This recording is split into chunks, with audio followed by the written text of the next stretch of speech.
Hi, Dr. Daniels. Have you ever treated a patient with SIBO? For those of you who don't know, SIBO is small intestine bacterial overgrowth that have SIBO methane. And I guess what this person's saying is the bacteria in their intestines are making methane. Also, a high level of H. pylori. H. pylori is caused by tap water. So it's a contaminant of tap water in the United States. High Clostridium.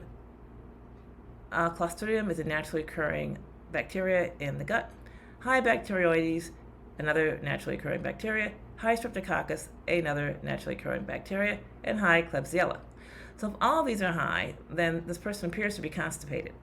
In other words, they need to start pooping 3 times a day because these are normal bacteria and they're simply getting stagnant. That's what this is telling me. 3 years after a long bout of antibiotics for a mycobacterium infection. Okay, so mycobacterium, again, let's put it in English, is tuberculosis that was treated and cured years ago. Thank you for any help. Yeah, so increase your water intake and poop more. Believe it or not, that will normalize these results. The next problem might be your diet. You might have a diet that obviously get off the tap water, drink distilled water, distill your own.